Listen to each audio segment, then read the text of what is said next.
En 1994 se hace una nueva ley de educación, esta sería la tercera en toda la historia de la provincia, propone la idea de la transformación educativa. Entre las transformaciones educativas de poner octavo y noveno grados, después se dio marcha atrás, pero nunca nadie se hizo cargo, no hubo nunca autocríticas. Se creó la Red Federal de Formación Docente Continua. Tenía una sede en cada provincia. En la provincia de Buenos Aires va a estar formada por cinco tipos de entidades diferentes. Primero, los organismos dependientes de la Dirección General de Escuela y Cultura, que es el Ministerio, y entonces esos son 248 institutos superiores de formación docente oficiales, 200 institutos superiores de formación docente privados, 135 centros de investigación educativa. También, en segundo ítem, universidades con sede en la provincia, nacionales oficiales, que eran 23, y las 8 universidades privadas que había con sede en la provincia. Para completar, aquellos que iban a estar habilitados, vinculados a la educación directamente, van a decidir que la red va a estar formada también por los sindicatos docentes reconocidos, que eran 11. 134 consejos escolares. En ese momento todavía La Matanza no se había dividido en dos. Como estamos en pleno auge del neoliberalismo, ¿qué es el neoliberalismo?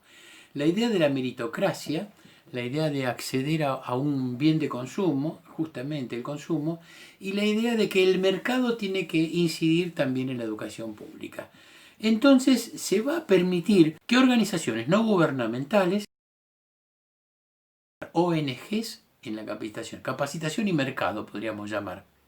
Van a participar acá 129 organizaciones de capacitación e investigación docente, 46 fundaciones científicas o de investigación, 17 consejos y o asociaciones profesionales, 43 asociaciones de bien público,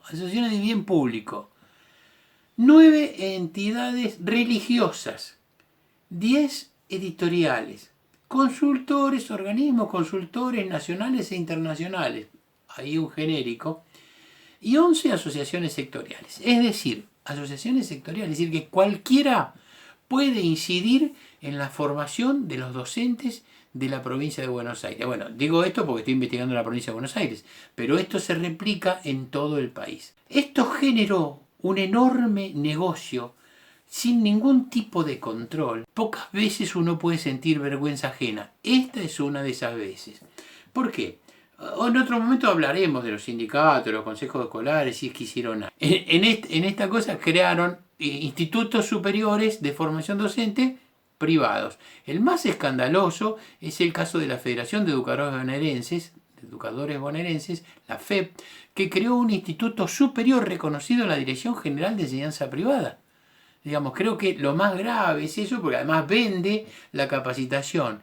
Y sus empleados, sus docentes empleados, ellos son los defensores de la escuela pública, tienen que inscribirse, si quieren un sindicato, en el sindicato de docencia privada. Ese es un disparate primero. En este grupo vamos a llamar de las organizaciones no gubernamentales de la capacitación vinculada al mercado, no se le exigía nada de lo que se le exige a una institución de enseñanza privada.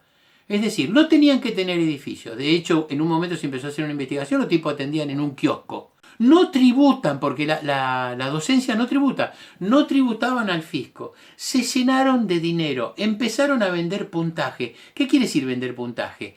Como la provincia les reconocía un puntaje, se vendían cursos, paquetes, se vendían paquetes de cursos que daban puntaje. ¿Para qué sirve el puntaje? Ya lo dijimos, para obtener un cargo público. Esto, que eran instituciones privadas, su capacitación no servía en el nivel privado de educación, solo para lo público. No había supervisión, no había un esquema de supervisión. Se esperaba que una bibliotecaria decide que su formación de bibliotecaria pudiera supervisar la capacitación en lengua, en matemáticas, etc. El curso lo presentaba, digamos, el Maradona, el gran jugador, el jugador de toda la cancha, es decir, un tipo cuyo currículum nadie podía rechazar. Pero después lo daban actores de reparto. Ese señor que tenía el curso aprobado no recorría la provincia. actores de reparto, incluso algunos docentes contratados dentro de las localidades, eran los que reproducían la peor de las peores capacitaciones que la provincia pueda recordar. ¿Cuál es el impacto? El impacto es que aquel que tiene dinero puede comprar y acceder rápidamente a un concurso. He escuchado maestras recién recibidas que dicen, ¿sabes qué me regaló mi mamá? La mamá, por supuesto, docente. Me regaló 5 puntos, me regaló 7 puntos, me regaló 10 puntos. 10 puntos es el máximo. Uno de los efectos no deseados de esta capacitación por el mercado. Es difícil imaginar que esto causó mucha reacción en muchos directores. Había directores de primera y de tercera. Cuando empezaron a hacer trabajar a las bibliotecarias, jefes de medio, con toda la exigencia de un CIE mayor, los directores que estaban cobrando un sueldo equivalente al director de superior, dijeron, no, esta gente tiene que cobrar, al menos le tienen que dar una dirección de tercera. Así fue como, a pedido de los propios compañeros, fueron nombradas directoras de tercera. Lo único que no participaban de un concurso como los de directores de primera y o de segunda, porque la primera o segunda tiene que ver con la población del distrito, la cantidad de servicios. Las reacciones fueron, vamos a decir la verdad, incluso aquellos más lúcidos no tenían las herramientas para darse cuenta de cómo venía el neoliberalismo a instalarse en nuestra cultura. Entonces nos parecía que bien, que todos tienen derecho a capacitar y a capacitarse, pero hay algo grave.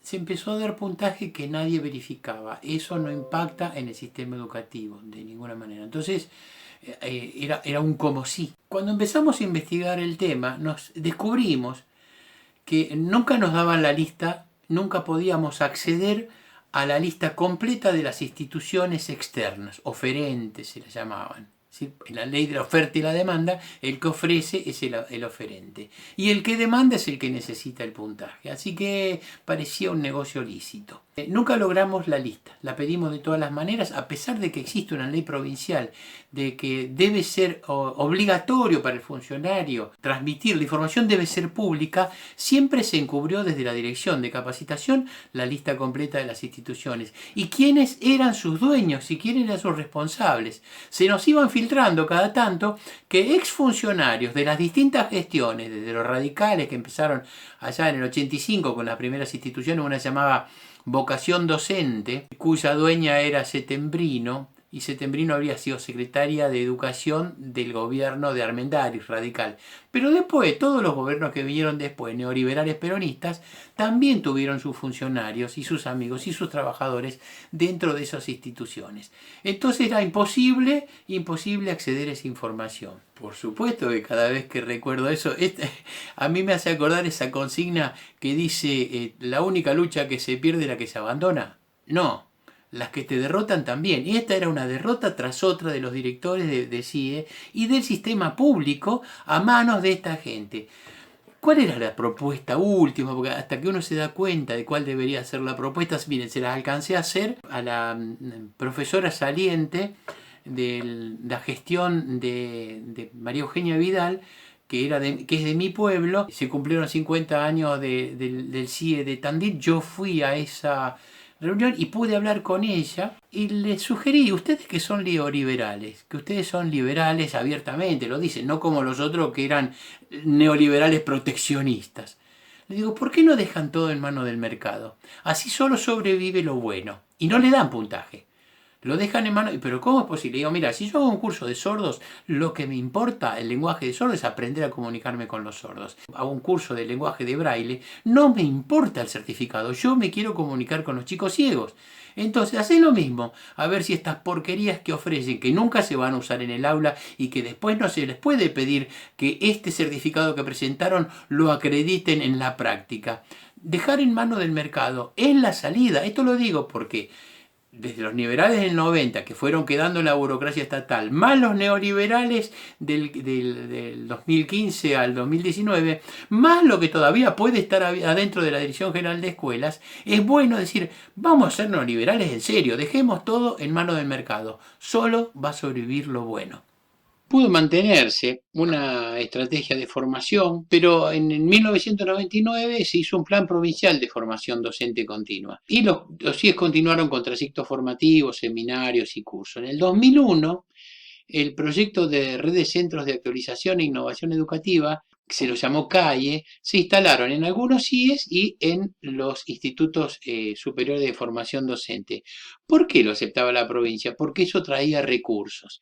Y además, un país quebrado como nuestro, 2001-2002, no entraban dólares al país. Entonces, durante todo ese periodo, post 2001-2002 en adelante, que nadie nos prestaba dinero, una forma de que los bancos del Banco Mundial, el Banco Interamericano de Desarrollo, prestara dinero a la Argentina era disfrazarlo de préstamos para la educación o para la salud o para algún tipo de infraestructura específica.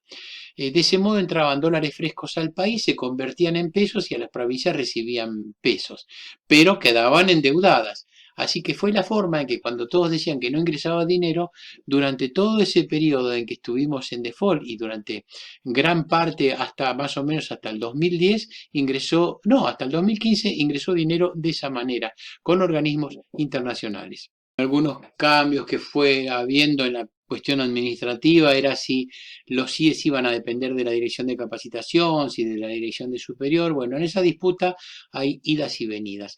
Lo cierto es que el neoliberalismo tiene 2 décadas ganadas, la del 2000 y la de 2010 en adelante, porque no ha cesado nunca, nunca. Lo que pasa es que el neoliberalismo peronista es muy interesante porque es además proteccionista, protege la empresa privada. Las reuniones de los directores de CIDE solían ser reuniones muy interesantes, donde había mucho debate, con mucho interés por mejorar las condiciones, y en esas reuniones se podían llevar propuestas que muchas veces eran escuchadas. Una era que, bueno, que existieran los CIES dentro del escalafón docente. Una reunión con la ministra Puigros antes de que se promulgara la ley del 2007 terminó en que los CIES en el artículo 96 de la ley de educación del 2007 terminaran estando los CIES por primera vez legislados. También hubo un esfuerzo ahí posterior en el que logramos que los CIES estén en el escalafón docente. No comprendieron las autoridades de ese momento que había que replicar todo el escalafón completo y poder poner, aunque no se creara el cargo, la idea del investigador de base. ¿Por qué? Porque si no, nunca van a investigar los CIES. Completar todo el escalafón con preceptores y con todo, y se quedaron cortos, quizá por falta de asesoramiento en eso específicamente, por eso los cargos son más o menos los mismos, a los que se agregaron los cargos de profesores. El cargo docente está relacionado con una propuesta de los directores de CIE que proponían la creación de equipos técnicos distritales, que cada distrito tuviera su equipo. Como no hay recursos para sostener eso, se hicieron equipos técnicos regionales que cubren las regiones de la provincia. De esa manera se pueden dar los mismos cursos y replicándolos en distintos lugares. Esos equipos técnicos, todos los docentes forman parte de un concurso, tienen que llegar ahí, no es un concurso, es una prueba de selección porque son provisionales.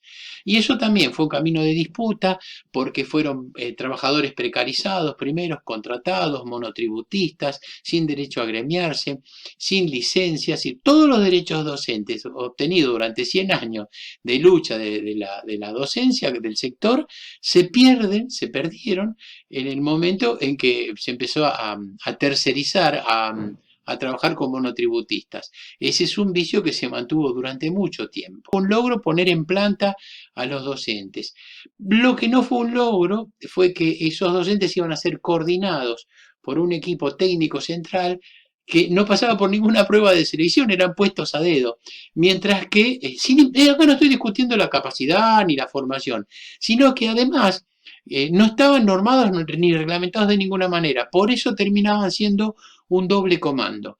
El personal de CIE, los docentes de CIE, son personal de una planta orgánica funcional y se deben al director o directora de esa institución, no a un equipo técnico de un paracaidista que es el equipo técnico central. De ninguna manera. Eso generó fricciones y doble comando. Bueno, uno de los problemas más serios es la cuestión de los recursos. Es decir, había que disputar cada año la incorporación de más recursos al presupuesto provincial para que se puedan ir ampliando los CIES. Y eso sí hay que reconocer a las diferentes gestiones que hubo, que fueron un trabajo permanente, se pusieron la camiseta de los CIES y también tenían que negociar otras cuestiones de programas y proyectos de capacitación que venían del Ministerio Nacional de Cultura y Tecnología, que impactaban en la provincia y con programas y proyectos de capacitación que surgían por convenios con organismos gubernamentales y no gubernamentales, además de los programas propios integrales de capacitación. La política fue bastante amplia en ese sentido. Esta experiencia de capacitación única, no existe esto en el resto de Latinoamérica, no existe en las otras provincias, fue exitosa, son instituciones posibles todavía, especialmente si se le termina la competencia con capacitaciones que no tienen nada que ver con lo que pasa en el aula. En realidad la propuesta es, déjenlos en manos del mercado, si somos liberales, seámoslo hasta las últimas consecuencias. Ya lo que no sirva se va a quedar afuera. Y los CIE se los puede todavía proteger.